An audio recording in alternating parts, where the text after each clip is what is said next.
북미 민주포럼이 한국외대법학전문대학원 명예교수인 이장희 교수를 초빙해 27일 오후 5시 플러싱에서 대한민국 새 정부의 대미 외교정책 방향을 주제로 동포 간담회를 개최합니다. 이에 앞서 이장희 교수님, 특별히 저희 KBTV를 방문했습니다. 안녕하십니까? 안녕하십니까. 반갑습니다. 네. 먼저 저희 KBTV 시청자 여러분들께 인사하시죠. 예, 한국외대 명예교수인 이장희입니다. 저는 전공이 국제법입니다. 뵙게 되어 반갑습니다. 이제 대한민국 새 정부가 출발했습니다. 특히 올해 시작된 대한민국 새 정부는 어떤 상황에 처해 있을까요? 예, 새 정부의 출범 자체가 정말 빛의 광장, 국민 주권의 힘으로 민주주의를 회복한 새 정부입니다. 금년은 광복 80주년이자 한일 기본조약 체결 60주년이고요. 또 윤석열 내란 음모 정권을 파면시키고 새로운 민주정부가 들어선 의미 있는 해입니다. 그래서 특별히 또 금년에 트럼프 2기에 관세 폭탄, 또 방위비 분담금 인상, 또 주한미군 철수 급박 등 이 새 정부가 대내적으로 민주주의를 바로세우고 역사정의를 바로잡고 또 대외적으로 한미 관계에 있어서 어떻게 이 외교 문제, 대미 외교를 어떻게 해야 되느냐 하는 이런 중요한 과제를 안고 있는 해입니다. 아무래도 해외 동포들에게는 그 대미 외교 정책이 가장 주목되는 부분이라고 할 수 있겠습니다. 네. 지난 정부와 또 지금 시작한 새 정부의 대미 외교 정책은 어떤 차이가 있을 거라고 보십니까? 예, 지난 정부는 지나친 한미 동맹에 의존하고 또 지나친 이념 편향적인 가치 외교에 의존했습니다. 그러다 보니까 국내적으로도 남남 갈등을 많이 부추겼고 국제적으로도 한미일 그리고 북러중이라는 삼각 냉전 구조를 만들어서 네. 과거에 우리 보역 정부가 어렵게 만들어 놓은 러시아, 중국과 같은 이 북방 외교를 모두 파괴시켰습니다. 네. 특별히 또 북한과의 관계에서는 과거 정부가 남북 정상회담을 통한 여러 가지 주요한 합의, 4.27 판문점 선언이라든가 9.19 평양 공동선언 같은 이런 중요한 합의들을 지난 윤석열 정부가 네. 일방적으로 파괴시켜 버려서 남북 관계도 완전히 단절 뿐만 아니라 파탄되어 버렸습니다. 네. 게다가 한미 군사훈련을 지난 윤석열 정부는 어느 때보다도 빈번하게 했고요. 또 2023년 국방백서에는 북한을 주적이라고 최초로 명시를 했고, 네. 그래서 통일 헌장 3대 헌장이라고 평양에 가면 아주 기념탑으로 네. 남북 정상회담의 가장 소중한 성과로 인정하는 이 북한이 그 3대 헌장 기념탑을 네. 파괴시켜 버렸습니다. 북한을 방문하는 많은 외국인이나 남한에 온 인사에게 주요한 찾는 하나의 명소입니다. 이토록 남북 관계도 파탄되고 네.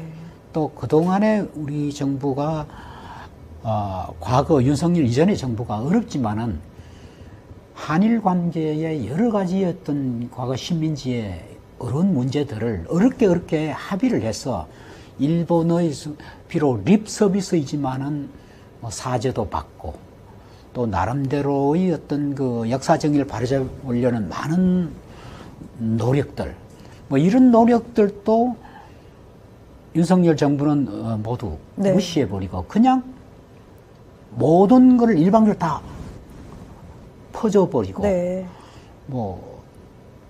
물 빈컵을 이젠 일본이 채워라 라는 이 한일 역사 정의와 같은 이런 주요한 문제를 일본어 선의에만 맡기는 뭐 이런 외교를 했습니다. 네.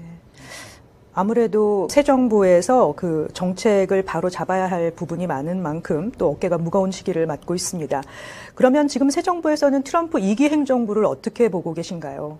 예, 트럼프 2기는 한마디로 미국 국위 우선주의, 네. 그리고 또 신제국주의적인 이러한 국제 규범을 무시하고 관세 폭탄이라든가 또 뭐 주한미군에 대한 일방적인 철수를 겁박하는 이와 같은 좀 무리한 그런 외교 정책을 쓰고 있습니다.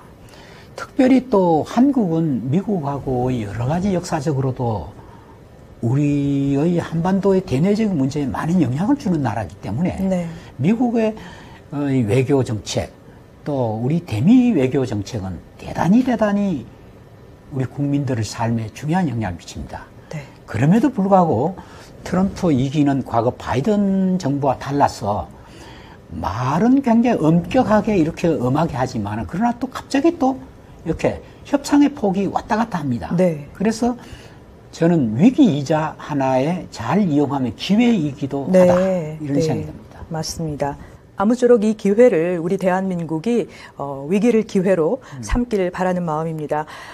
대한민국 새 정부의 대미 외교 정책 그 방향을 주제로 동포 간담회를 가지실 예정이시죠? 예. 네. 그 미주 한인들이 아마도 가장 주목하는 부분입니다. 예. 대미 외교 정책. 한번 거기에 관해서 설명을 좀 해주시죠. 바로 미국은 바로 신제국주의 심장부이기도 하고 또 여기 심장부에 살고 있는 우리 한인들은 대단히 주요한 그런 영향을 미칠 수 있는 위치에 있습니다. 미국이 비록 관세 폭탄이나 이렇게 강한 정책은 나오지만은 그러나 역시 미국은 민주주의 국가로서 대단히 여론에 민감한 나라다고 네. 생각합니다. 이런 측면을 생각할 때 여기에 있는 우리 한인들이 우선은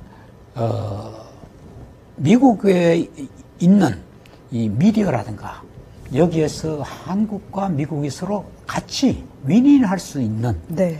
그러한 논리를 많이 이렇게 홍보를 하고 또 미국이 이렇게 나가는 것이 결국 미국에도 도움이 되고 한국에도 도움이 되고 또 미래지향적인 건강한 한미 관계를 더욱더 발전시키려면 현재 같은 미국의 일방적인 관세 정책이나 네.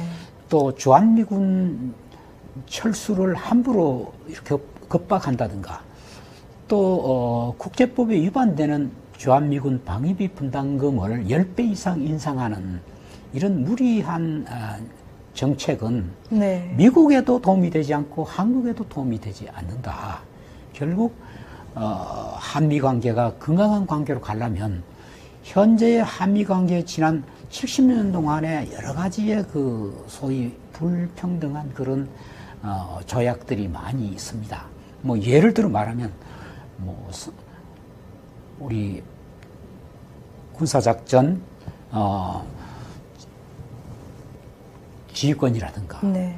또 상호방위 조약이라든가 또 한미 불평등한 주둔군 지휘협정이라든가 이런 협정들도 미일 안보조약이나 또 미국 필리핀 협정이나 또 미국하고 독일 보충 협정처럼 다른 나라처럼 이제 한국도 그만큼 네. 교육 수준, 민주주의 수준, 국제사회 기여도도 큰 나라이기 때문에 예. 이제는 이런 것도 좀 서로 평등한 관계로 만들어주는 것이 네. 좋겠다.